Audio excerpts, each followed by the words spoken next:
Get ready for a knockout week of news. UFC London is here, the White House is hosting a fight night, and a fighter admits he should be lower on the card. Plus, we're diving deep into the regulatory scramble for that historic White House bout. And we'll break down why UFC London might be more important than you think, with massive implications for the featherweight division. You do not want to miss this. Hit that subscribe button and ring the bell.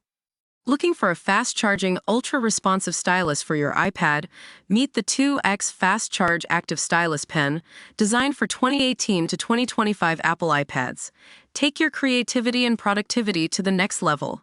Click the link in the video description to shop now on Amazon. UFC London, a strategic gamble or a fumble?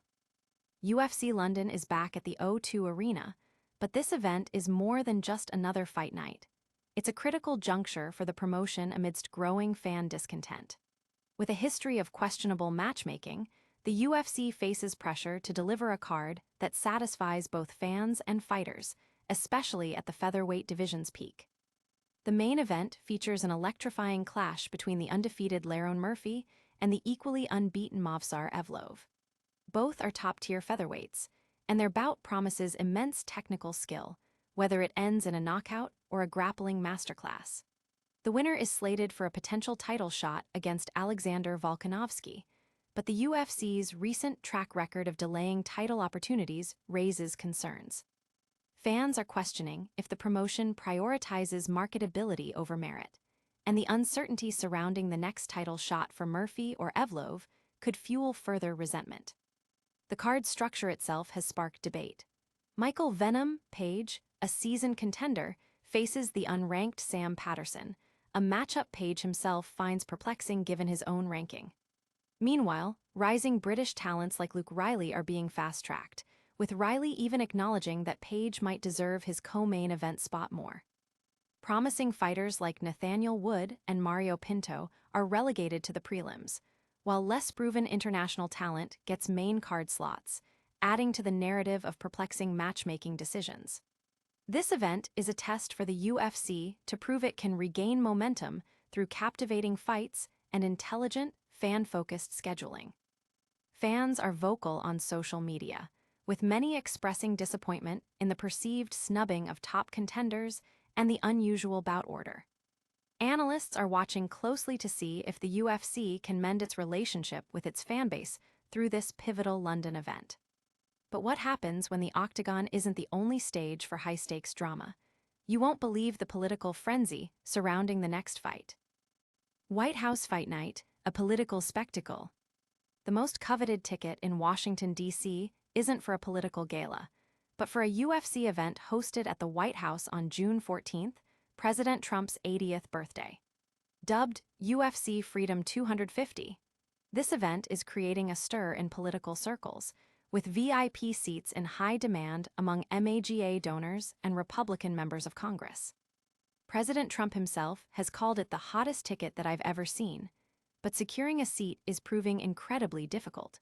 With only 5,000 VIP spots, most are allocated to military personnel, leaving well-connected individuals scrambling for access. White House officials are reportedly overwhelmed with ticket requests, highlighting the event's unique intersection of politics and sports entertainment. The exclusive nature of the event has even led to public viewing parties being organized, including a massive outdoor screening at the Ellipse, offering a chance for fans to experience the atmosphere. However, the event isn't without controversy. UFC commentator Joe Rogan voiced concerns about holding such a high-profile event during a period of international conflict, questioning the optics and security implications. The timing coincides with ongoing tensions and an unpopular war, leading to public debate about the allocation of resources and the message it sends. Public opinion polls reflect a significant portion of Americans who do not view Iran as an imminent threat, adding another layer of scrutiny to the administration's foreign policy decisions that precede this celebratory fight night.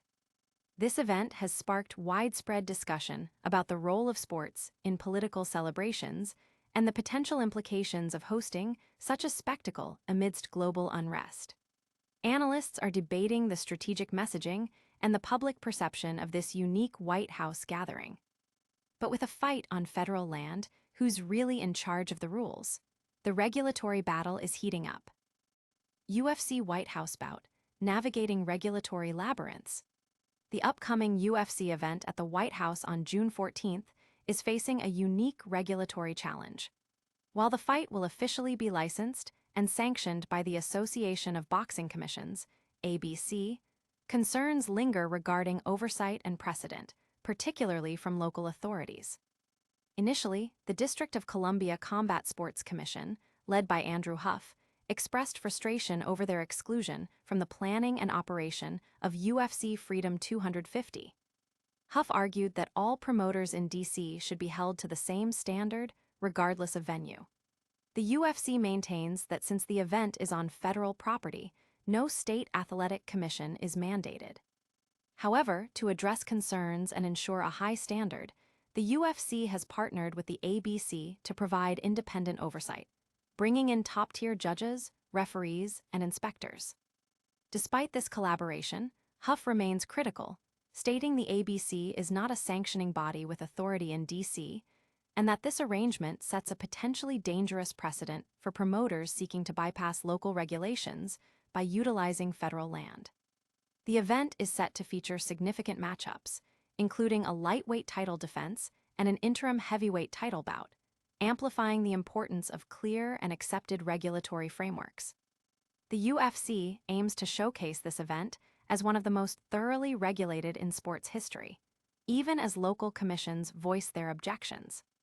This situation has generated debate among sports law experts and commission officials nationwide about the future of event regulation when federal and local jurisdictions overlap. The unique circumstances are being closely watched by other sports organizations. And speaking of fighter placement, one contender is speaking out about his spot on the UFC London card. UFC London, a fighter's honest take on card placement. Luke Riley, set to compete in just his second UFC fight at UFC London, has openly admitted that Michael "Venom" Page likely deserves his higher spot on the fight card. Riley's candidness comes as he's been rapidly elevated to a co-main event position following a spectacular knockout in his UFC debut. Riley's quick ascent has drawn attention, particularly as he'll be walking out with his highly popular teammate Paddy Pimblett.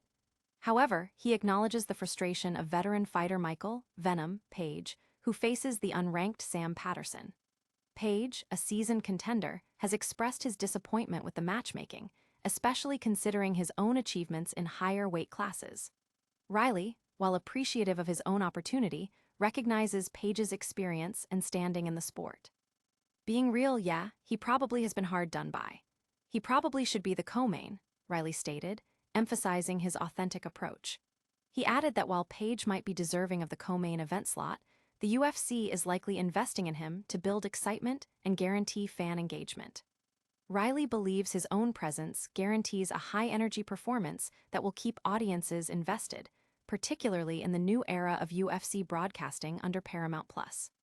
Page himself noted the potential shift in strategy with the new broadcasting platform, suggesting that maintaining viewer engagement throughout an event might influence matchmaking decisions. While he initially found his placement confusing and disrespectful, he conceded that the focus on sustained viewership could be a factor. This discussion highlights the complex dynamics of fighter placement and promotion strategy within the UFC. From the political spotlight to the fight card drama, we've covered it all. But stick around, because we're about to wrap it all up with a lightning-fast recap and your chance to sound off. That's a wrap on an explosive news cycle.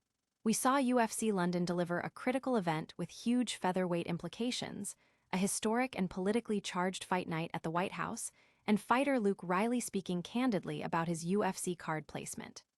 Don't miss a second of the action. Smash that like button, subscribe for more exclusive news, and ring the notification bell so you never miss an update. Let us know your thoughts in the comments below, and follow us on all social media platforms for behind-the-scenes content.